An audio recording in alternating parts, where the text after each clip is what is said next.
The moment I saw him crouched behind that rusty dumpster, talking softly to a scruffy orange tabby, I knew this wasn't going to be a normal afternoon.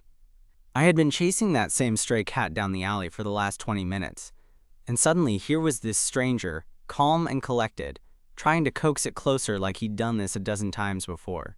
I figured I was the only one in this part of town who cared enough to try and save the poor thing, but apparently not.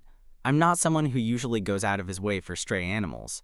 Don't get me wrong, I love cats. My childhood home was basically ruled by a rotating cast of them, but since moving to the city, things have been complicated. It's tough living alone in a tiny apartment when your work hours are unpredictable and your budget barely stretches beyond rent and coffee. Still, when I saw that cat limping across the street this morning, I felt something in my gut. It looked lost, scared, and in pain, and I couldn't just walk past.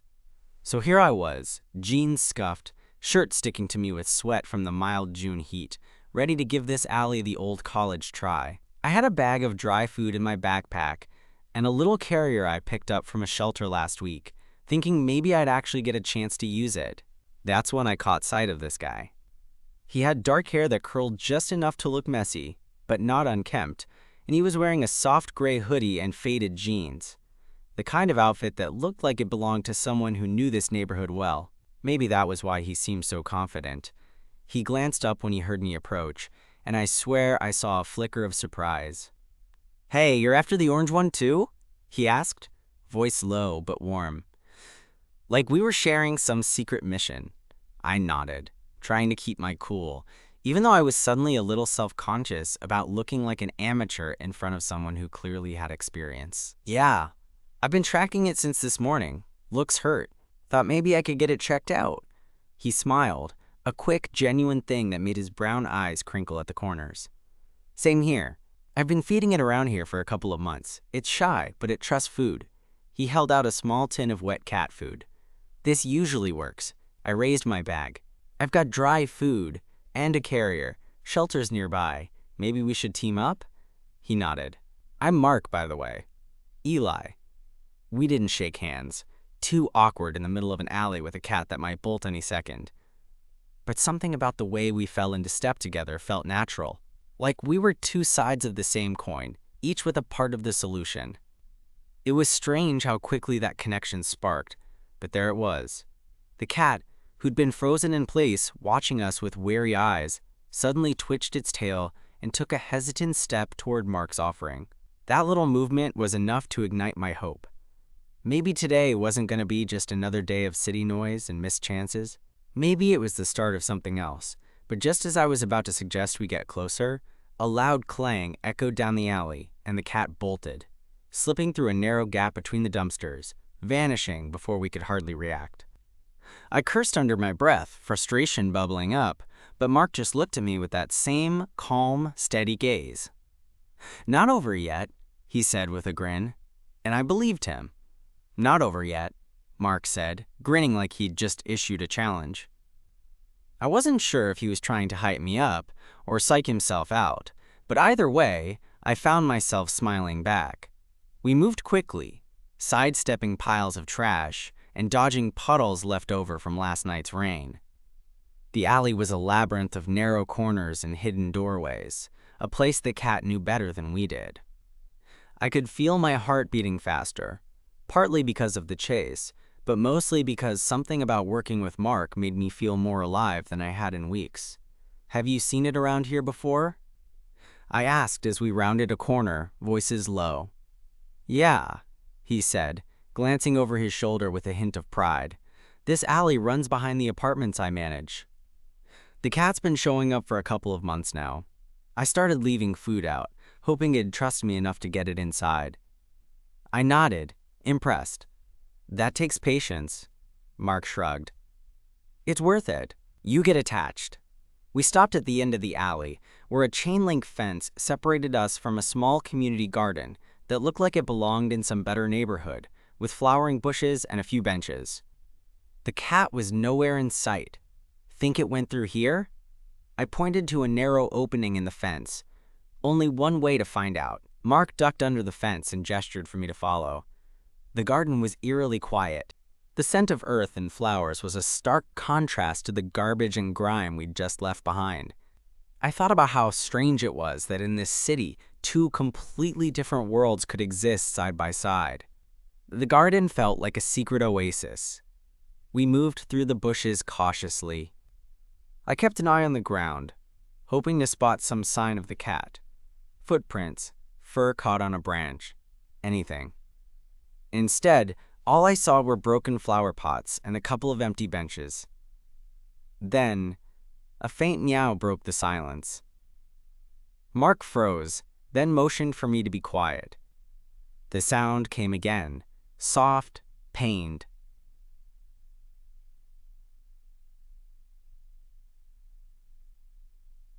He whispered, pointing toward a thick patch of bushes near the back fence. We crept forward, and there it was. The orange tabby crouched low with its side pressed against a rusty pipe. Its fur was matted, and it looked thinner than I'd imagined. Despite the obvious pain, the cat's eyes were sharp and alert, watching us like we were intruders. I knelt down slowly, pulling out some of the wet food Mark had brought. The cat twitched its nose, but didn't move. "Hey, buddy," I murmured. "We're not gonna hurt you." Mark crouched next to me, whispering something to the cat. "Easy now, you're safe." The cat's ears flicked back, but it didn't bolt. I felt a surge of hope. I glanced at Mark and saw the same mixture of determination and nervousness reflected in his eyes. It was weird how this little animal had already brought us together, making us partners in something urgent and fragile. "Think we can get close enough to grab it?" I asked. Mark hesitated. "Maybe, if we move slow." I nodded, and we both inched forward, stretching out our hands with the food. The cat sniffed cautiously, then, as if deciding we weren't a threat, took a tentative step toward the food. I felt my breath catch. This was it. Suddenly, out of nowhere, a loud bark shattered the calm. A dog, a scruffy mutt on a leash, barreled into the garden, its owner yelling behind it. The cat panicked, darting away from us and disappearing through a hole in the fence. Mark cursed under his breath. "Shit!" I stood up, rubbing my forehead. "That was so close," he sighed, running a hand through his hair. "Yeah, damn dog scared it off." For a moment, we just looked at each other, both catching our breath. Then Mark broke the silence. "You want to try again?" "I've got a couple more tins in my bag." I hesitated. Part of me wanted to give up. It was clear this cat wasn't going to make this easy. But then I looked at Mark, and something about the way he was determined, not defeated, made me feel like maybe this was more than just about the cat. "Yeah," I said finally. "Let's do it." We found a spot on the edge of the garden where the cat had gone through the fence. Mark pulled out a small flashlight and shone it into the narrow gap. After a few seconds, I saw those bright eyes staring back. "It's in there," I whispered.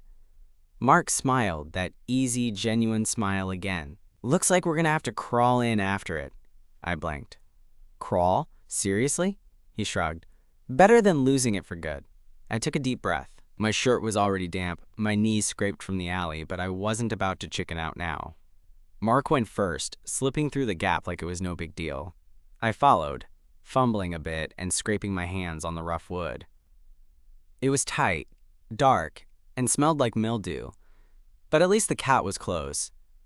When we got on the other side, we were in a small crawl space beneath a porch. The cat was backed into a corner, trembling but not moving. "Okay," Mark said softly. "Let's get it." He reached into his bag and pulled out a pair of gloves and a soft towel. I watched as he gently scooped the cat into the towel, cradling it like a fragile treasure. The tabby didn't struggle much, just hissed weakly and blinked at us with big, scared eyes. I felt something warm in my chest, a mix of relief and something else I wasn't ready to name. Mark looked up at me, holding the cat carefully. "We did it." "Yeah," I said, grinning despite myself. "We did." As we crawled back through the gap, I caught his eye and noticed a flicker of something there. Maybe gratitude, maybe a little spark. For all the city noise and chaos, for all the random alleyways and scrapes, This moment felt real. Like something unexpected was unfolding. Something neither of us could have planned. And just like that, a stray cat had somehow brought two strangers together in the strangest, best way possible. Back outside, with the cat safely wrapped in the towel, cradled against Mark's chest, I finally exhaled a breath I didn't know I'd been holding. The cramped crawl space, the chase through alleys and gardens, all of it had left me a little dizzy. I glanced over at Mark, feeling suddenly aware of how close we were, both physically and somehow in a way that surprised me. "Okay," he said quietly. "Now what?" I pulled my phone out, checking the time and then the battery life. "There's a vet a few blocks from here that takes emergency walk-ins. I called earlier to see if they could squeeze the cat in."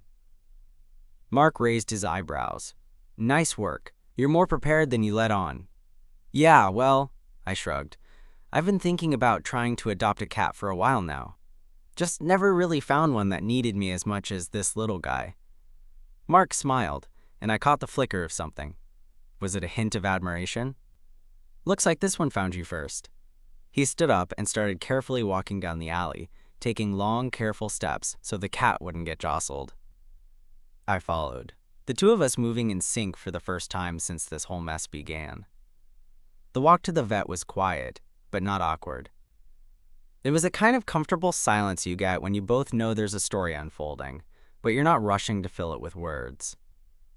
I found myself stealing glances at Mark, noticing the way his hair caught the light from the street lamps, how his brow furrowed with concern as he kept checking on the cat.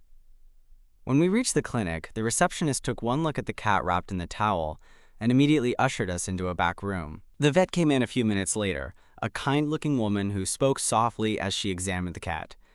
"It's a little dehydrated and has a minor injury on its leg, probably from a fall or a fight," she explained, gently palpating the tabby's side. "But nothing life-threatening. With some fluids and antibiotics, it should be fine."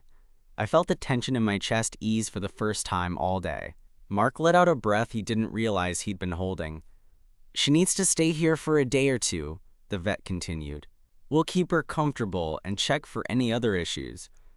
I nodded, feeling a strange mix of relief and sadness. The cat was safe, but it wasn't coming home with me just yet. Mark caught my eye and said, "I'll help cover the bill if you want." I shook my head. "No, you started this rescue. I'll handle it." He smiled, but I could tell he was a little disappointed. I wasn't used to people volunteering to split expenses without hesitation. Usually, I had to make that awkward dance of refusing or accepting. We left the clinic with a sense of accomplishment that felt surprisingly warm against the chilly evening air. "I'm thinking we should come visit her tomorrow," Mark suggested as we walked back toward the subway. "Make sure she knows we're her people," I laughed, a little breathy. "Her people? That's kind of sweet." "Hey," he said, grinning, "I'm a pleased mirror for a good cat story." I realized I was too. And maybe, just maybe, for a good guy too. We exchanged numbers before parting ways. A quick, casual thing that felt more like the beginning than the end. I wanted to text him something clever or flirty, but all that came out was, "Thanks for helping today." His reply was quick, "Anytime. We're a team now." I waited on the platform, phone in hand, watching the screen light up with that little message over and over in my mind. When I got home, I collapsed onto my couch, the adrenaline fading and exhaustion setting in. My mind wandered back to the day, how a random stray cat had thrown me into a wild chase, a tight crawl space, and somehow led me to Mark. I smiled, thinking about how unfamiliar that feeling was, like the first spark of something new, and maybe, just maybe, worth holding on to. I wasn't sure what would happen next, but for the first time in a while I felt hopeful, and that was enough. The next morning, I woke up with this weird mix of excitement and nerves buzzing in my chest, not just because I was about to check in on the cat, but because I was going to meet Mark again. We hadn't really planned anything beyond promising to visit the shelter where the tabby was resting, but that felt like the first real thread connecting us. I grabbed my phone and saw a message from Mark waiting for me. "I'm heading to the shelter around noon. You in?" Simple, straightforward, but my thumb hovered over the screen for a moment before I typed back, "Definitely." The city buzzed around me as I made my way over. It was one of those typical mornings where the sun is just warm enough to hint at summer, but the breeze still reminds you not to leave your jacket behind. I thought about how strange it was that a stray cat had made me care this much, and now, meeting Mark again felt like more than just about the rescue. When I arrived at the shelter, Mark was already there, leaning against the brick wall outside, scrolling on his phone. He looked up as I approached, flashing that familiar, easy grin that made something in my chest tighten. "Hey, Eli," he said. "Nice of you to keep your word." "Wouldn't miss it," I replied, trying to sound casual, even though my voice probably betrayed me. Inside, the shelter smelled like antiseptic and hope. Volunteers moved around quietly, and there was a soft hum of animal chatter. Woofs, meows, the occasional chirp. We were led to a small room where the tabby was resting in a cozy cat bed. As soon as she spotted us, her ears perked up, and she let out a small, tentative meow. Mark knelt beside her, fingers gently stroking her head. "Hey, little one, look who came to see you." I crouched down, reaching out slowly. The cat didn't pull away, which felt like a tiny victory. She was thinner than I remembered, but her amber eyes held that same fire. "How's she doing?" I asked the shelter worker, who'd followed us in. "Much better," the woman said with a smile. "We've been giving her fluids and pain meds, and she's responding well. She's still shy, but she loves the company." Mark glanced up at me. "We're thinking about adopting her." I caught my breath. "Really?" "That's the plan," he said, eyes shining with that quiet determination that had first pulled me in. "But since you helped catch her, I figured we should do this together." I blinked, caught off guard in the best way. "Together?" "Yeah," he said, shrugging like it was the most natural thing. "Two cat dads instead of one." I laughed, the sound light and genuine. "Okay, I'm in." We spent a little more time there, filling out papers and talking about care plans. The cat, who I'd started thinking of as Pumpkin because of her color, seemed to sense the shift in energy. She stretched out, purring softly as Mark and I took turns petting her. By the time we left the shelter, the afternoon sun was dipping low, casting long shadows across the sidewalk. We walked side by side, the energy between us different now, warmer, less tentative. "So," Mark said, nudging me lightly, "what made you want to rescue a stray? You mentioned you didn't usually go out of your way for animals." I thought about it for a second. I guess it felt like something I could do. Like a small thing that mattered in a city that sometimes makes you feel invisible. And maybe I saw a bit of myself in that cat, lost, a little broken, but still fighting. He nodded slowly. "I get that. Sometimes it's the small things that remind you you're not alone." We paused outside a coffee shop, and I felt a sudden urge to ask him to grab a cup with me. Maybe it was the way the day had gone, or how easy it was to talk to him. "Want to get coffee?" I blurted out. "To celebrate, the rescue?" Mark laughed, that same warm sound. "Absolutely." Inside the cafe, the hum of conversation and aroma of roasted beans filled the air. We picked a corner table and slid into our seats, still buzzing from the day. "So," I said, stirring my drink, "how long have you lived around here?" "About 5 years," Mark replied, eyes thoughtful. "I manage a few apartment buildings nearby. It's not glamorous, but it keeps me close to the neighborhood." I smiled. "Sounds like you know this part of town better than anyone," he chuckled. "I guess I do. And I've seen a lot of stories unfold on these streets. Some good, some bad." I glanced at him, curious. "What's your story?" Mark hesitated, then shrugged. "Nothing special. Grew up in a small town, moved here for work. I guess I'm just trying to find my place." "Isn't that what we all are?" I said, surprising myself with how honest I felt. He smiled, and for a moment, the noise of the cafe faded away. It felt like just the two of us, connected by a stray cat, a broken alley, and a shared loneliness that was starting to feel a little less heavy.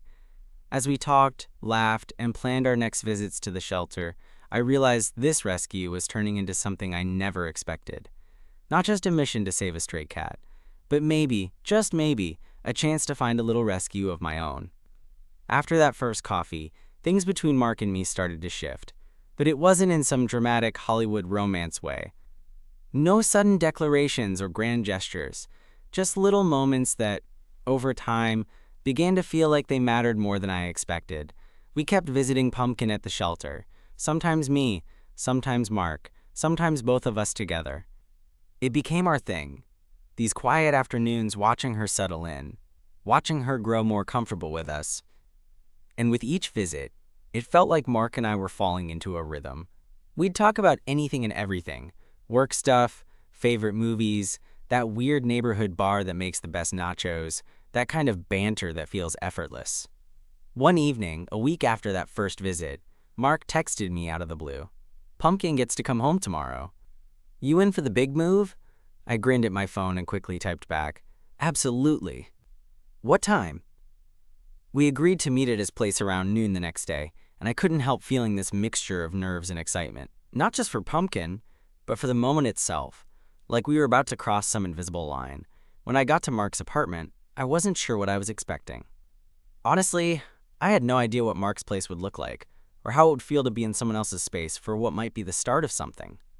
But as soon as I walked in, the warmth hit me, the soft light filtering through the window, shelves lined with books and plants, a couch that looked like it invited you to sink in. Mark was already there, crouched in the corner assembling a little makeshift bed for Pumpkin, with blankets and cushions.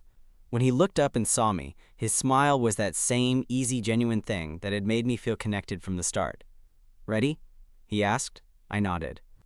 "Let's bring her home." We headed back to the shelter, the ride quiet but comfortable. When Pumpkin was finally placed gently into her new home, the little bed Mark had put together, I saw this shift in her demeanor. She perked up, sniffed around cautiously, and then settled in with a soft purr. Mark and I sat on the floor a little distance away, watching her. The silence between us wasn't awkward. It was the kind of quiet that comes from sharing something meaningful.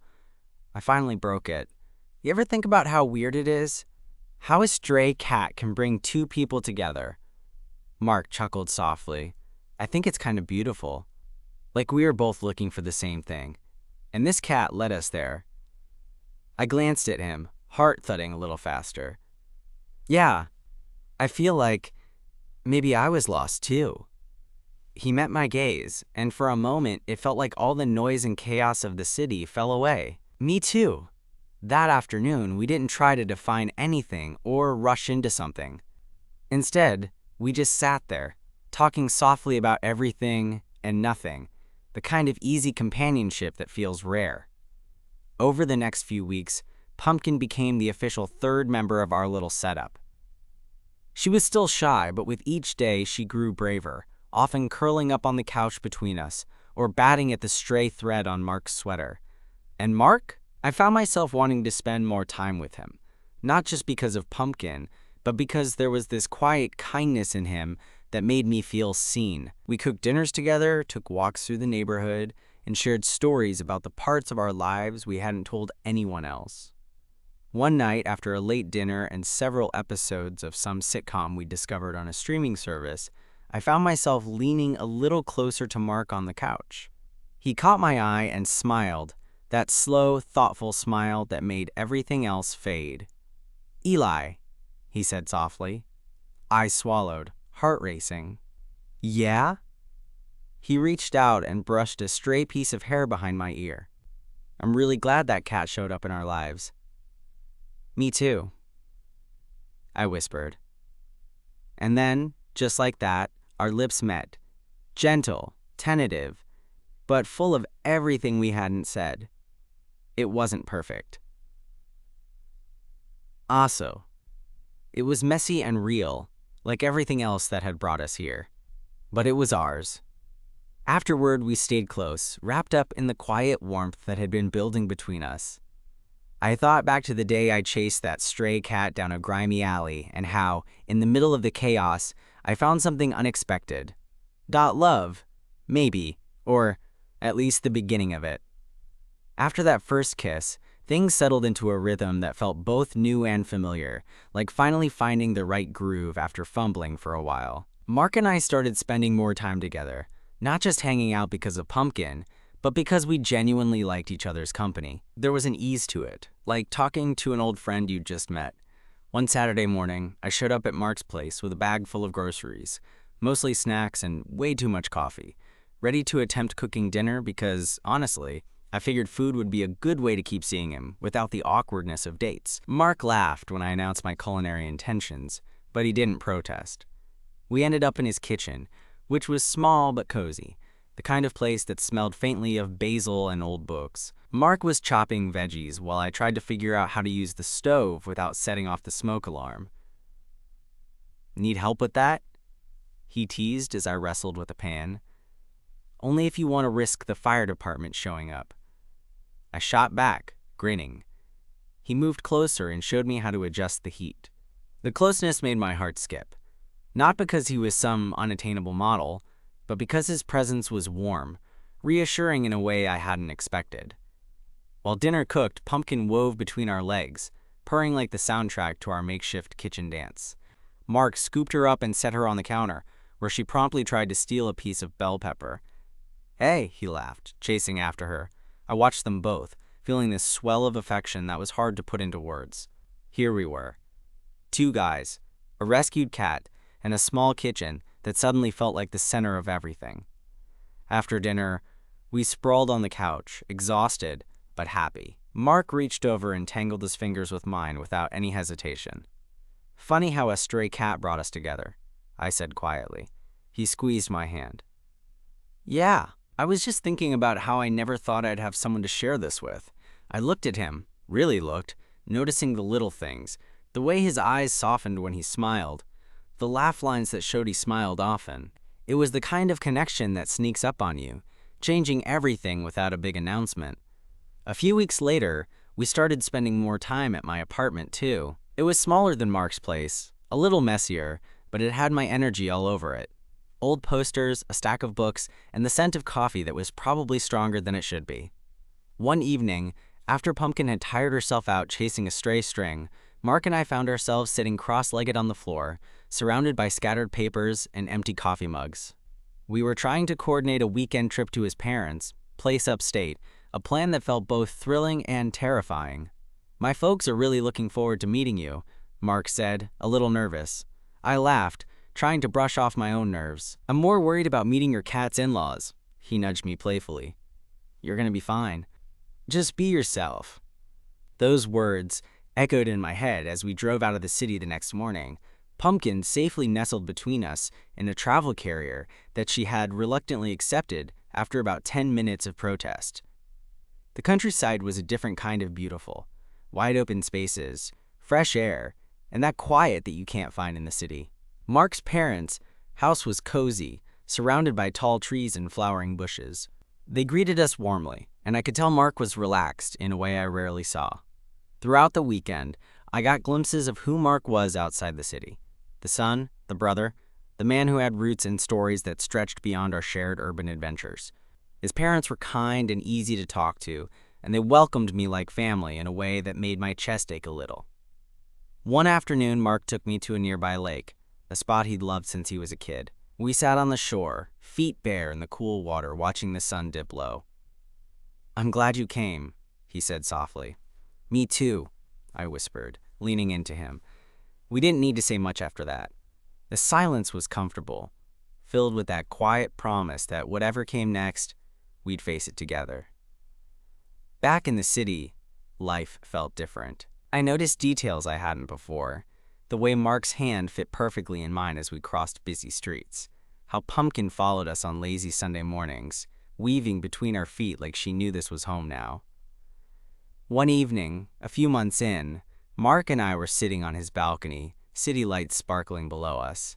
The air was warm, and a gentle breeze carried the hum of nightlife from the streets. I turned to him, nerves bubbling up despite everything. I know this might sound crazy, but I think I'm falling for you." Mark's smile was slow and sure, like he'd been waiting to hear it. "Good, because I've been falling for you since the day we both tried to rescue a cat in that dumpy alley."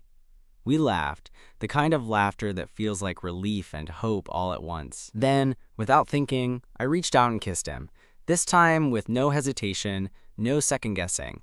It wasn't just a kiss. It was the start of everything we'd been building: trust, friendship, and something deeper we both wanted but had been too scared to say. As we pulled back, Mark rested his forehead against mine. Here's to rescuing cats and finding something unexpected. I smiled, knowing this was just the beginning. Life wasn't perfect, far from it. But with Mark, Pumpkin, and a little bit of luck, it felt like maybe it could be pretty damn good. Months passed, and with each one, the quiet life Mark and I built around Pumpkin grew into something I'd only ever hoped to find. It wasn't perfect. There were still late nights when work stress crept in, or days when the city felt too loud, but there was this steady undercurrent of companionship that made those moments easier to bear. One chilly evening, Mark and I were curled up on his couch, Pumpkin nestled between us, purring softly into the quiet room. The city lights blinked through the window behind us, distant and constant, but inside felt like our own calm corner of the world. I turned to Mark and caught his eye. There was a softness there I hadn't noticed before, a kind of contentment that made my chest ache in the best way. "You ever think about how far we've come?" I asked, brushing a stray hair from his forehead. He smiled, that slow, easy smile that made me feel like I mattered. "All the time. From chasing a scared little cat in a grimy alley to this, it's kind of unbelievable." I laughed quietly. "Unbelievable, but good." "Really good." Mark reached out, tucking his hand into mine without hesitation. "You saved more than just Pumpkin." I squeezed his fingers gently. "Maybe. You saved me too." We sat like that for a while, words unnecessary, the kind of silence that feels full and warm. Later, as Pumpkin stretched and wandered off to find a new spot to nap, I watched Mark with a quiet gratitude. Sometimes life surprises you, in the best way, with messy, unexpected moments that turn into something meaningful. We weren't perfect, and our story wasn't a fairy tale, but it was ours, built on small acts of kindness, stubborn hope, and the willingness to show up for each other. And maybe that's all love really is. Not fireworks or grand gestures, but the quiet, steady choice to be there, even when it's hard, because someone makes your world a little brighter. I squeezed Mark's hand again and smiled, knowing that whatever came next, we'd face it together. Because sometimes the best rescues aren't just about saving a stray, they're about finding your way home.